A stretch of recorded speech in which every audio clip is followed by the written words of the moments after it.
Did you know that over 70% of successful business leaders attribute their achievements to effective networking? Welcome to another insightful episode of Spark and Ignite Your Marketing. I'm your host, Beverly Cornell, and today we are thrilled to introduce George Dubec, widely known as the ultimate networker. With an impressive career spanning over 5 decades, George has established himself as a top business and social networking expert. From his early days as an engineer at General Motors to hosting a nationally syndicated radio show, George has continuously connected people, places, and projects, driving success across many industries. George, it's wonderful to have you here. Hey, Beverly. Yeah, it's great to be on your show. And I know you have an extensive background in working with people, interviewing people, helping people in sales and marketing. And that's great. I like to talk to people that are veterans. And you seem to have a really great background there. When you've been around for a few decades, you get to have lots of experience. So talk a little bit about how you went from GM to the ultimate networker. What did that look like? Yeah, of course, I started my career at General Motors. I worked there for 18 years. I was an executive. We made all the electromotive wiring harnesses for GMC trucks and buses. We had a plant that had 12,000 people. And that was in a small town, Warren, Ohio, of 60,000 people. So we were the town that made we were the hub of the wheel in Warren, Ohio. Right now, that town is down to 20,000 people because Packard Electric doesn't exist. Half of the facilities moved to South Carolina because they were non-union. And of course, when I worked at Packard Electric, they were union. So the wages were very high. So they moved a lot of facility down south with non-union wages. And then when those wages went up, they moved everything to Mexico. And then the plant in Warren, Ohio, almost a mile long, doesn't exist. So that's the made in America, no more. There's been a huge evolution of manufacturing from human to automation, from Detroit and even the US to Mexico, China. I think some of it's coming back, like they're making an effort to make it come back, but I don't think it will ever be those golden years of how things used to be. Listen, Beverly, it's not only moving to other countries, but I'm sure you're up to date on Elon Musk says that every person in the US is going to have their own robot by 2040. Yeah, and automation. We won't have to do any physical labor. It's going to cook for us, clean for us, do all the manual labor. And all we have to do is sit and eat bonbons and watch soap operas. Here's another one that blew my mind. I was on a Zoom call last night with an organization that's launching August 17th, and it's a biomedical platform. But what they're doing within it, it's a multi-level marketing concept. And what they're doing is they're giving all distributors an AI-generated sales expert to go along with your affiliation with their organization. So in other words, this AI device or software will answer every question, every objection that anybody has that you're talking to. Yeah. So you don't even have to know the information yourself. You just plug your prospect in to the AI generated software and it'll answer all their questions. It's like, so we don't have to sell. We don't have to talk. We don't have to do anything. I don't know. Like I said, I don't know what we're going to wind up doing. That's crazy. I think there's still a need for humans and there's still a need for networking and that connecting part though, George. Like even though a lot of what I do is automated and some of the things that I create, my team is all remote all over the world that I work with, my staff, but there's nothing quite like the human connection and having the network of people to be able to pull from for expertise. So I think being a networker still has a lot of importance in and actually maybe even more so because since COVID and everybody's working from home and is more isolated than ever, having the ability to network and get out there is even more important now. One of the problems we're facing is just what you're saying, the human element, the human touch, because what's happening with all of this is it's reducing our emotional responses. So we're becoming more flatlined. In fact, that's the human element is the emotional responses, sadness, happiness, warm fuzzies. So when you eliminate all of that, you become almost like a human robot because you don't have that feeling anymore about anybody. And one of the things that I noticed, because I've been around a lot longer than you and probably most of your viewing audience, is the fact that we're losing respect, etiquette, morals, and values. And one of the key issues is respect. People don't respect older people, authority. They don't respect their own family members. They don't respect anybody. The one thing that everybody respects is money. Money gets everything in today's world. It's all about money. The more money you have, you look better. People talk to you. They're your friends. As long as you got the money, you got the connections. And that's the way the world's going. In fact, this blew me away. Do you know how much it costs to get a ticket to go see Taylor Swift? Yeah. $2,000. Thousands of dollars. There are some challenges, there's no question. But George, how are you making a difference in all of that? What are you doing to maybe... I wrote 6 books. Okay, so over the years, I've been in corporate. I did corporate networking. I did direct sales. I've been involved in network and multi-level marketing, which is another whole aspect of networking and so forth. And I've taught networking. I've written books about it. I've lived it. And I even teach my own family, my grandkids, how to start networking when they're going to high school and college. So I tell my grandkids, everybody you talk to every day at school, your teachers, your friends, your students, get their name, their phone numbers, their addresses, and put them in a database. Because when you leave college, all those people may become important later on in life. The number one thing I tell people is create your own database. In fact, everybody that sends me an email, I capture every day. I put in 5 to 10 new email addresses in my database. Even salespeople that send me an email, I capture their email address and I put it in a database in a category. That's my network. And people call me all the time and they say, hey, George, I need a doctor. I need a lawyer. I need a landscaper. I need to find a place to rent. I need to find more clients. I need funding for my business. So I become this resource. Everybody's calling me. All of us go about our lives and we bump into human beings, whatever that looks like now. It might be through a podcast, might be on the phone, might be an electrician who comes to your house. And we're all having these experiences. And the connections that we have is really what makes us super unique, is all the people we know, the experiences we've had. That's what makes us unique. And even with my team, George, they're all young, sort out of college. I'm like, you guys need to be on LinkedIn. Really simple things sometimes. So you're saying a doctor or a specialist or something that might be even life-saving, but all along that network, that is really what makes you unique and gives you so many options to be able to have that ability to grow. Still today, I would say most really good jobs are hired people from networking through friends and associates. I don't know, anybody today that's single is in a nightmare world. To be single today is awful. Even with the online dating and the matchmakers and singles events, they have speed dating. Yes. Most of the time, it's not working very well and people are frustrated. And this is what I did. And everybody loves this story. This was 44 years ago. Anyway, it was back in the 70s. I used to be a disco king. I had a 3-piece white shirt, white suit, black shirt, gold chains. I had a Smokey and the Bandit Firebird. And remember the movie Saturday Night Fever? I had plenty of dates. I didn't have a problem finding gals because I was a great dancer. But I never could find the one that really clicked. So I says, how do you do this? We didn't have online dating and cell phones, basically going to the local disco and meeting girls and stuff like that. So I said, you know what? And this is how the whole networking kind of started, social networking. So I said, I got 10 male friends that are meeting women all the time. And I might not be there, but they may be there somewhere meeting some girl. So I made a list. And I call it today the love list. I made a list of everything I wanted: physical characteristics, personality traits, deal makers, deal breakers, background, experience, everything. I made a list and I gave copies to my 10 best male friends. And I said, look, I want you to help me. If you meet somebody like this, why don't you connect me? So 3 months later, my best friend calls me up. He says, George, he said, I met this girl at a party last night. You got to meet her. We met, and oh my God, 44 years later, we have a beautiful daughter.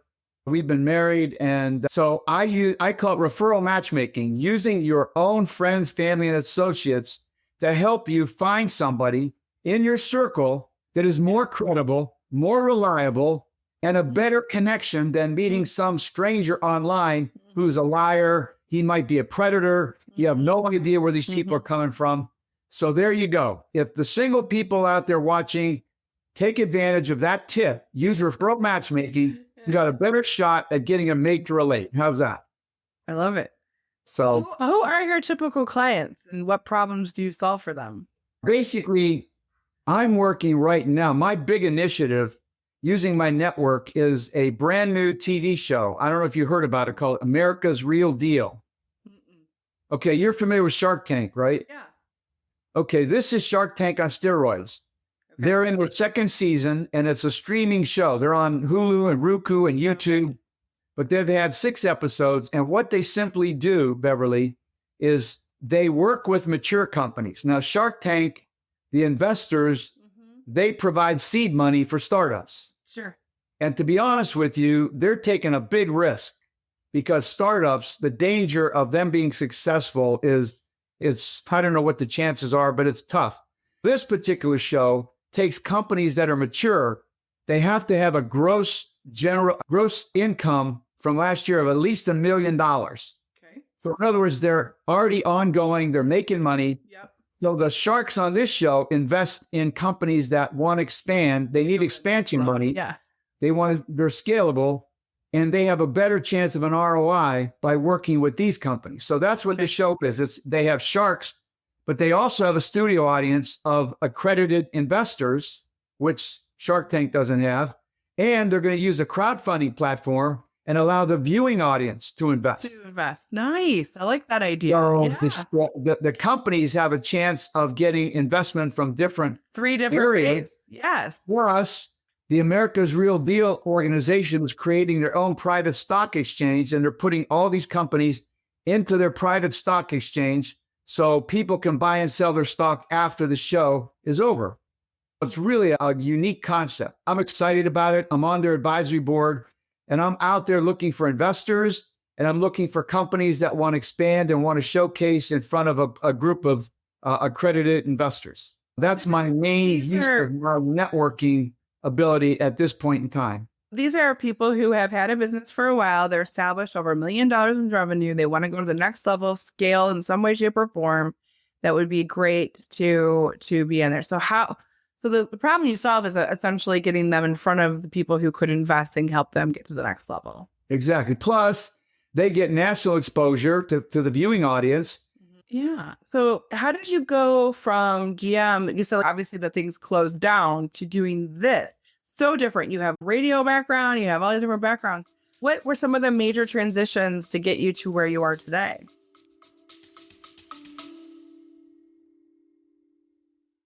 Before we dive back into the inspiring world of Spark and Ignite marketing, let's take a moment to thank the incredible supporters who make this podcast possible. Today's episode is brought to you by BC & Associates Marketing, your go-to partner to help you spark and ignite your marketing. At BC & Associates Marketing, we believe in sparking ideas that lead to unique opportunities, whether you're a small business owner looking to ignite your brand or an entrepreneur seeking marketing mastery. Our team is dedicated to crafting tailored solutions that fuel your growth. From strategic planning to ongoing support, BC & Associates Marketing brings over 25 years of expertise to the table. We're not just marketers, we're your partners in success, committed to sparking innovation and helping your business thrive in the ever-evolving landscape. So if you're ready to take your marketing to the next level, visit bcassociatesmarketing.com. Let's spark extraordinary opportunities together. A big thank you to BC & Associates Marketing for supporting the Spark and Ignite Marketing podcast. Now, let's get back to the show and continue sparking those ideas. Oh, actually, General Motors I didn't leave because they shut down. I bought my job out in 1985. I had a buyout. I was living in Ohio, and I wanted to move to a nice climate, and I moved to Florida. So I bought out my job. And I moved down here and I started doing all kinds of entrepreneurial things. At one point, I was a professional flamenco dancer. I'm a stained glass artist. I've had so many careers. I've written 6 books. I've been in movies. I had my own radio show from almost for 15 years. It was called the Internet Business Hour. Back when the internet first started, we were in 36 markets all around the country. We had a regular broadcast radio show. Yeah. I did radio. I've been on the Sally Jesse Raphael show. Remember that show? I do remember the red glasses. Yeah, I remember. Why were you on her show? Okay, I had a program called Find a Mate, and we were teaching people what I was explaining about the referral matchmaking. Oh, okay. So she had me on the show and it was funny because she was also asking me how I can help her single daughter find a mate. So everybody was using everybody and networking and educating everybody. And it was fun. That was another thing I had from 1985 to 1990. I had the largest singles network in South Florida. It was called the Find a Mate Singles Network. And we used to teach referral matchmaking at all the adult education programs at all the local colleges. And we did that for a long time. And then my wife got pregnant and we sold that business and we got into high tech. It's just like everything just kept moving in my life. And again, I've had so many different aspects of my career. When I think back, I just scratch my head and I go, how did I do all that? It's crazy. So that's a life well lived. If you've done many things, that's exciting. That's how it should be. I think we have seasons for everything. Yeah. And also I'm going to give a tip to all the old people out there, which I'm one now. Okay. I'm 77 years old. I highly recommend do not retire. Now there's certain people that probably should retire, but if you're older and you stop working and stop being productive, I don't mean have a job necessarily. If you stop being productive, you're going to slowly wither away. Your brain will atrophy. I work harder now, believe it or not, Beverly, than I did when I was young. I put in 12, 14-hour days. I love to work and be productive. I love it. It's great. It's stimulating. It's part of your DNA. Once an entrepreneur, always an entrepreneur. What do you think, or how do you think your strategy or decision-making process has evolved with all the different ventures you've had? Like, what has been the biggest changes in how you process and make decisions from when you were younger to now? That's a good question, interesting question, because I've thought about it. And one of the things, if I would go back in my younger life, what I would have done different is I made too many personal decisions, gut feeling decisions. And I thought always I was smarter than everybody else. But if I would go back in time, what I would do when I would make major decisions now is I would go out and find other resources and bounce off my project or idea with a whole bunch of different people and listen to their input before I made these decisions. 85% of my big decisions in life did not turn out all that good. I consider myself a pretty sharp, smart human, but 85% of my personal decisions I found out now did not work out all that great. And I wish I would have talked to more people, more knowledgeable people at that point in time. Interesting. I think that the more seasoned I get, the more wise I get as a business owner, the more I realize that it's better just to hire the right person to do the job than to try to figure it out. If it's not my forte, but just lean into the people who know their stuff and it'll save you time, headaches, mistakes, all the things.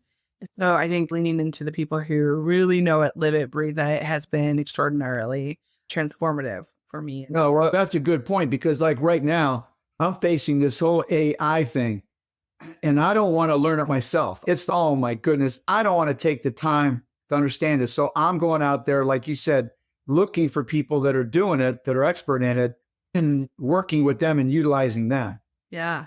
Again, all about building your network though, going back to that and having the people available at your fingertips to be able to do that. So what are some of the most significant challenges that you've faced as an entrepreneur? I would have to say myself and almost most of the people I work with, companies, organizations, individuals, is not enough funding. No one ever has enough money to do everything that they would like to do within their company or organization. It's never ending. Everybody's looking for money, no matter how much sales you got or how much revenue you're generating. There's always something you want. You want new software. You want new marketing campaigns. You want a better advertising program. You want to start to install artificial intelligence in your organization. It's like never ending. You always need more money. So you're always juggling using the money that I have, the budget I have versus what I really, what I'd like to have. Even if some people have a good job, everybody's trying to start a business. Everybody's becoming more creative, becoming entrepreneurs. You've used a lot of different marketing over the years. What's been your most favorite marketing tactic? It depends on the environment that I'm working in. If it's a corporate, it's different. If it's multi-level marketing, it's different. Building teams, like let's say multi-level marketing is more like recruiting and team building and creating relationships with your team, making sure you're training people like that. In direct sales, I used to manage salespeople, and it's training them how to be a good salesperson, how to network, how to follow up, follow through. Of course, the biggest thing that I always advocate in networking is follow up, but the main point to the follow up is the follow through. A lot of people do follow up, but they don't do the next step, which is to consistently dripping on a prospect. So if you make a phone call and the prospect says, no, I'm not interested, you hang up and then you forget about them. Don't put them in a tickler box or a tickler file. Come back 3 months later, make a phone call, because everything changed in their life and they might be more prone to listen to you or buy your product or service. So I have a good phrase in sales or marketing is be consistent, persistent, and relentless. I train people on the fact of, look, if somebody's not interested at that point in time, ask them for a referral. Hey, you have somebody else that could use my product or service? That's the other thing. Even companies that have customers don't understand how to use referrals from their customers. I never could figure that out. They'll spend a lot of money in marketing to get new customers, but they already got a customer, but they never asked them, can you refer me to some of your family and friends or neighbors? What would you tell an entrepreneur who has customers, and what would you tell them is the best way to ask for that referral in a way that doesn't feel, I think some people feel like they're being like swarmy or salesy or whatever. What's a way to do it in a really genuine, authentic way that feels good about it? Like my strategy is be so good, be such a good provider to your customers. Go, in other words, whatever they paid for, do more than what they paid for. Overwhelm them with your products and services. Make sure, call them up and ask them, hey, is everything okay? Are you happy with our service?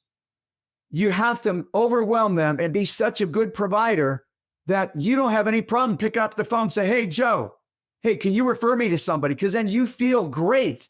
You feel like this guy is happy with me, and make sure he's happy with you. And once he's happy with you, do you have a problem in asking for a referral?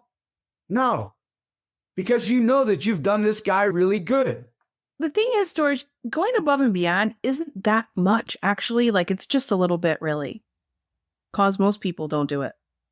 Just going a little above and beyond the standard can make a world of difference. People won't have to overthink this. It doesn't have to be super complicated. But I think just making the ask. So what I have always said is I really, truly believe what we do solve the problem for our customers. If I didn't believe in what we did, I wouldn't be a very good salesperson anyway. Like I have to believe in what I sell. However, asking for the referral, it's the lifeblood of any business is referrals. And it would be a disservice to other entrepreneurs if I can help them. So why are you not asking that? There's another strategy, and it doesn't fit all particular products and services, but if you have a good reseller program or an affiliate program, that's another way to contact your customer and say, hey, by the way, we have an affiliate program. If you refer people to us, we'll give you a 5 or 10 or 15% commission. So that's an innocuous way to do it. Yes, which makes it feel a little bit easier because you're giving them something too, which is great. Yes. So what is one marketing mistake you've made, and what did you learn from it? Probably just basically not having the time or the resources to do the follow-up process. You lose a lot of prospects because you do the follow-through process. You do the follow-up, but you leave a lot of balls hanging. And it would be nice to have some kind of a follow-up software or more helpers, more assistants to do the follow-through, to continue to be on top of people that are somewhat interested in your products and services. Again, it's just lack of time and resources. I think it's fair. A lot of us are really busy. It's hard to keep that. That's why there's the feast and famine. Like when I have time, I do that really well. And then I'm really busy. And then I don't feed the machine like I'm supposed to. And then I have a little bit of a famine. And then I feed the machine. So that's really, so there's a direct correlation with my follow through for sure. I also have another version of the show for business networking. The same thing, like when you go to a networking event, do most people know how to go to a networking event? I'm going to show you something that I use, and nobody does this, okay? I'm the ultimate networker. When I go to a networking event, see this? Mm-hmm. Isn't this kind of crazy, this odd-looking box? So to my listeners, it has like a Rubbermaid tote that's maybe 2 feet wide by 2 feet long by 1 foot wide with a lid. It's clear, and there's a bunch of stuff in there. What's in there, George? See? That's what, when I walk into a place, I dress up really nice. I wear a sport coat, and I wear like usually a Don Johnson t-shirt. You know who Don Johnson is? I do, from Miami Vice. Yes. I'm the Miami Vice look, okay? Uh-huh. So I walk in, but everybody says to me, what is that? What's in there? Everybody wants to know. So immediately I have a conversation starter. Sure. So that gives everybody an opportunity to come up and talk to me. And of course, in there inside, I have microphones. I carry my books. I whip my books out. I like it. And a lot of people buy my books. They go, really? You got a book? I go, yeah, this is my book. So again, it is my office. It's got all kinds of stuff in there. And then the best part about it, now let's say, Beverly, you go to a trade show or a networking event and you meet somebody. What do you normally do? Do you exchange business cards? I have a QR code card, but yes. Okay, QR code, a digital card, a V card, a dot card. Or I have my book. I sometimes take my book, depending on what it is, but yes. Once I meet somebody at an event that I find that I really have a strong interest in, I whip out an old-fashioned clipboard. It's in my box. What I do is I take my pen and pencil or whatever, and I say, Beverly, I want to get your information here because I want to follow up with you. And at that point in time, I solidify how we're going to interact ongoing. Okay, let's have a cup of coffee. Let's meet up, or let's do a Zoom call, or I'll send you an email. Yeah.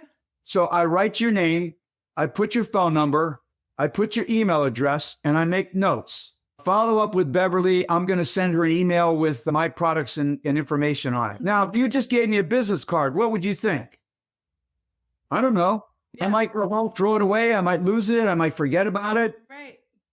But this is serious. I'm making that human connection with you, a serious connection. I'm going to give a tip to all of your listeners. When you go to an event, a trade show, an event, or whatever, the first thing you should do is go to the host, the promoter, or somebody of significance at that event, introduce yourself. If you don't know them, tell them what you do, and simply ask, hey, do you know somebody at this event that is looking for my product or service? Mm-hmm. Can you connect me with somebody? Mm-hmm. Let the host or promoter make an introduction right at the beginning before you even get started. Nice.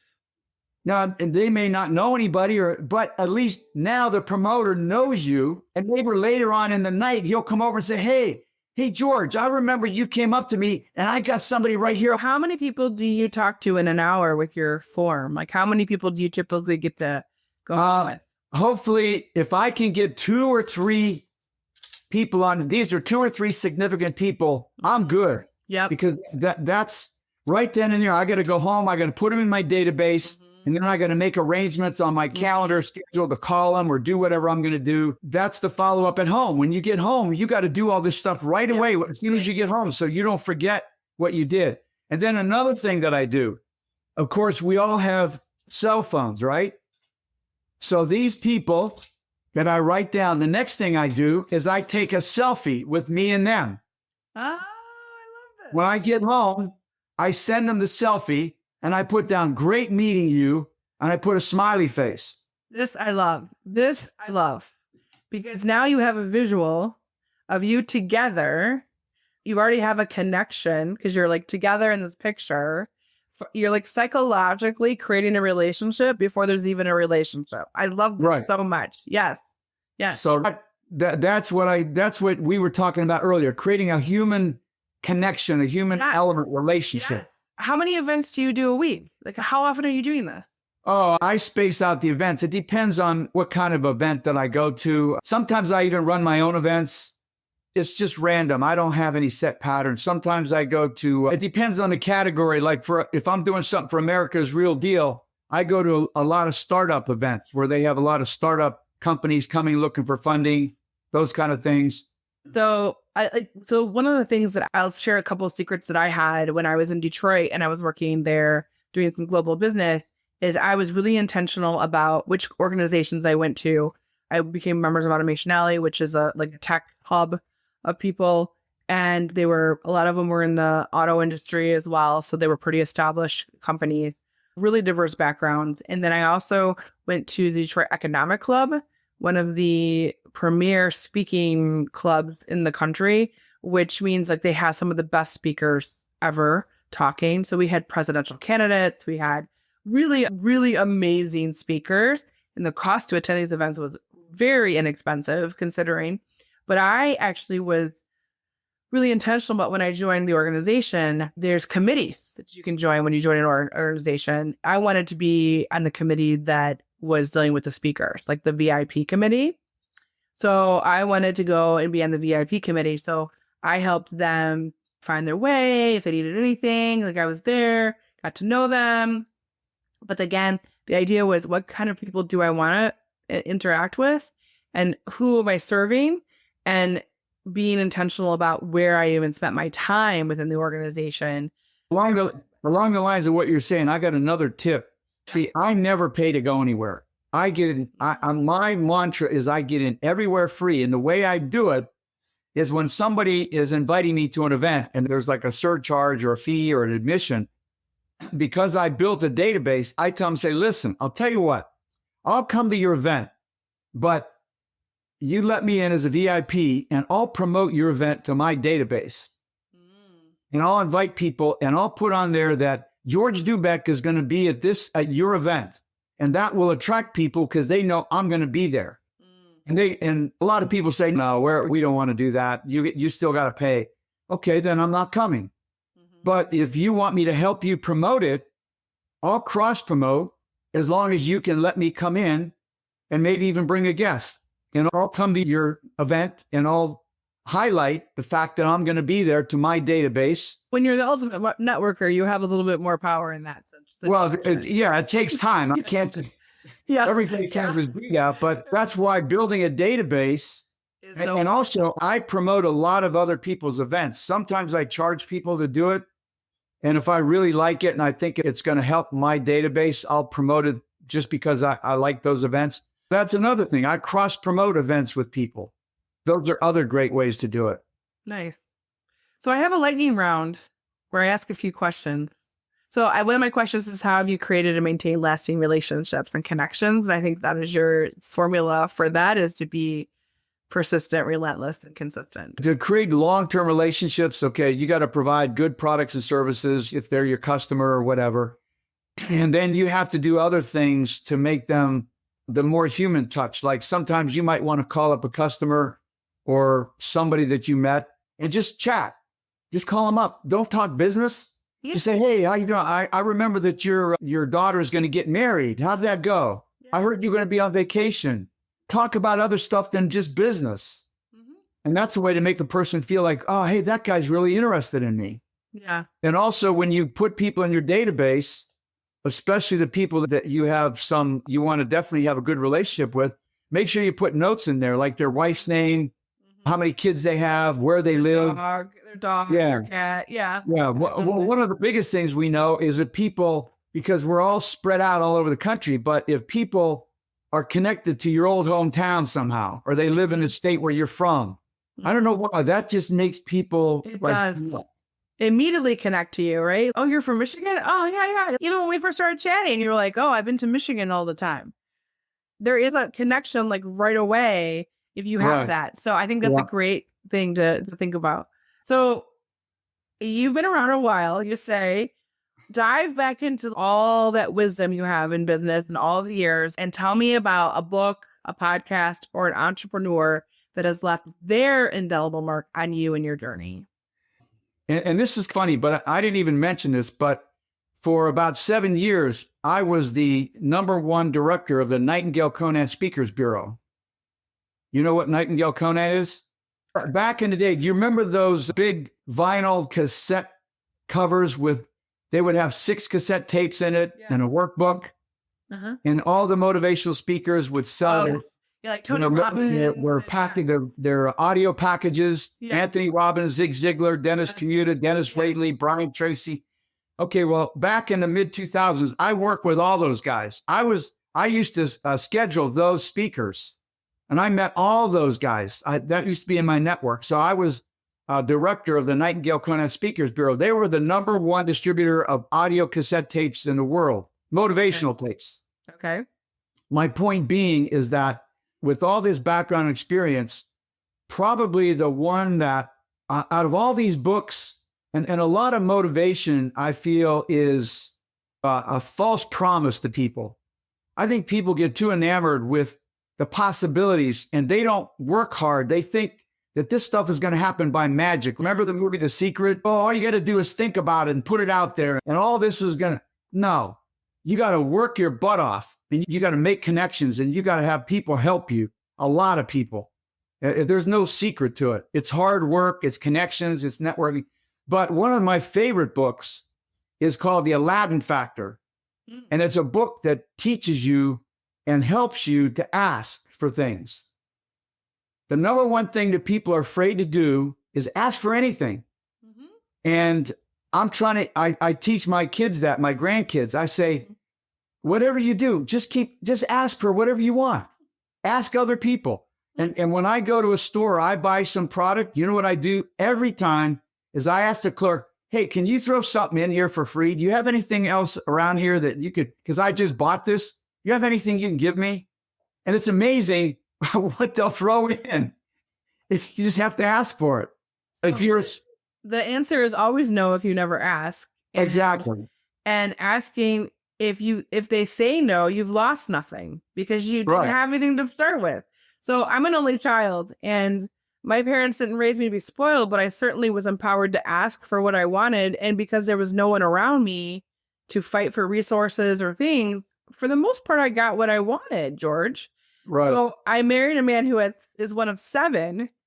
And he's like, he never asked because the answer was always no for him because of the other mouths to feed and whatever. But I always feel very empowered to ask. And so he's always amazed by me that I have no problem just making an ask. And if they say no, it's fine. It's okay. Yeah, no, I mean, even especially if you're single, go ahead and ask for the date. Ask for the dance. Ask. People are just afraid because, again, they think of the big word rejection. Yeah. I'm going to be rejected if I ask, or I'm going to be told no. Okay. Again, it's just a moment in time, and it doesn't matter. If you don't ask, you'll never get it. And and ask for the sale when you're talking to a prospect. Say, hey, by the way, are you ready to buy it yet? Ask. I love it. What's one tool or app that's become your secret weapon for success, or it's revolutionized how you work? I have a lot of different apps I use. Mainly the thing that I guess the marketing tool that I use the most is texting. I text all the time and people are texting me and I'm texting people. I know there's like Telegram and WhatsApp and there's that meeting place called Clubhouse. And I don't know, I've used all kinds of other things, but that one, I think just texting to me is the one that I like the best. How do you keep your entrepreneurial spirit alive? What do you do to feed it? One of the things now in today's world, when I was younger, my only goal was to be able to retire and live comfortably for my wife and I. But now that I'm older, I realize I made a big mistake.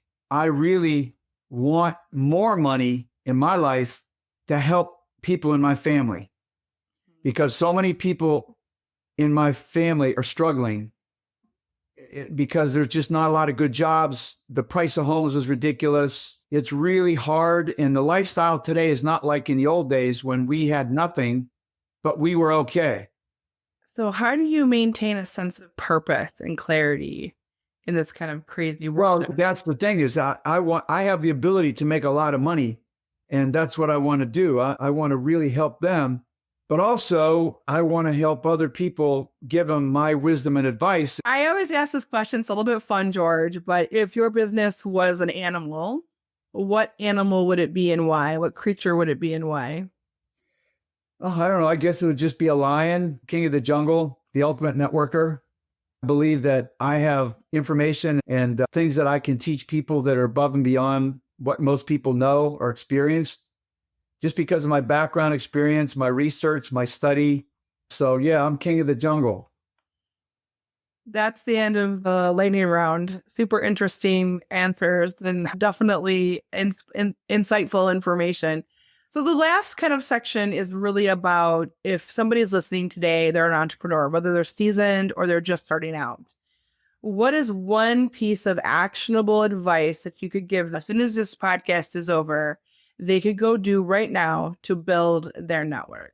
Basically, planning anything, whether you're looking to raise funds or build a sales organization or learn networking, is put a plan of action in place, plan what you want to do, and then have action steps, and then take the steps every day.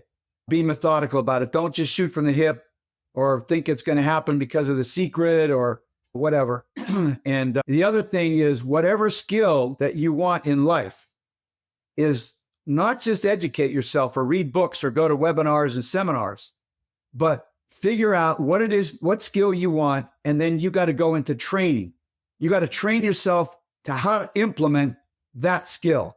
Mm-hmm. Training is the most important thing versus knowledge and education, which is meaningless. In fact, my favorite analogy is, I'll ask you, Beverly, if you were in a foxhole in the middle of a war, okay, would you rather be in a foxhole with a graduate from Annapolis that got straight A's or a Navy SEAL who flunked out of high school? Who would you rather be in that foxhole with? Navy SEAL, no question. Why, and why is that? Because he's smart? No, because he's trained. He's been there, done that. Yeah, exactly. He's been there, done that, and he's trained in skills. Yep. So, not just book smarts, but actual skills in the foxhole. That's what's so sad about so many people go to all these webinars and seminars and read all these books and spend all this money. They never implement what they learned. They don't train themselves. They always say, and I used to teach so many classes, and people would shake their heads and they'd go, "Oh man, that's great advice. Oh, those are great nuggets that you just told us." And I laughed at them because they're not going to do it. They just shake their head and they agree. They go, "That's great, man. Oh, I love that." But they're not going to do it. So they're comfortable. So why? It's easier to read a book and agree with the book than to go out and actually try to do it yourself. Okay. Then they have to do the work, and then it might be uncomfortable, and there has to be a reason to want to change too. There has to be an impetus, a deep desire for some kind of different result. I think. Right. In fact, that's the ultimate definition of motivation is dissatisfaction. Yeah. That's all this motivation stuff they talk about and inspiration. It doesn't work unless you're so unhappy that you're going to do something about it. Yep. Yep. This has been great, George. It's been really nice spending time with you today. Before we go, do you want to share where my listeners can learn more about The Ultimate Networker, the TV show, like your latest projects? Where can they go to? The number one website is theultimatenetworker.com, of course, right? Mm-hmm. My slogan. And also, by the way, it's important to brand yourself in today's world. And I've branded myself The Ultimate Networker. I connect people, places, and projects. The other one that I'm working with right now is America's Real Deal. All one word, americasrealdeal.com. That's the new show that we're involved with. And that's exciting. And then, of course, I have my name, georgedubec.com. So those are the three main websites that anybody that wants to find out about my books, contact me or whatever, they can go right to those sites. TheUltimateNetworker.com, GeorgeDubec.com, that's D-U-B-E-C, or AmericasRealDeal.com. I'll put those links in the show notes as well, George, so that they'll be there if people want to access them as well. Okay, great. I do a lot of podcasts, and you are a great host. I appreciate the time we spent, and it was a lot of fun, and I got to learn more about you, and you have a great background also. Thank you so much, George, for sharing your wealth of knowledge and experience with us today. I've certainly learned some few things and a couple great networking tips to use for my own business. I hope others can take these insights and implement them into their own business. If you have any questions or need any further assistance related to networking or marketing, feel free to reach out to George or myself. I'm sure we will both be happy to assist you and network further with you. Remember to implement these insights shared today into your small business, and don't hesitate to reach out to us. Stay tuned to more inspiring conversations and actionable tips to ignite your marketing journey and your entrepreneurial path on future episodes of the Spark and Ignite Your Marketing podcast. And until next time, keep sparking and igniting.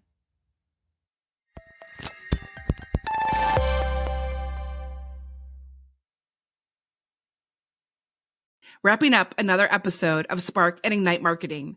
For your weekly dose of inspiration, join our community on LinkedIn, Facebook, Instagram, or TikTok for behind the scenes and exclusive content. Until next time, keep the spark alive and stay inspired.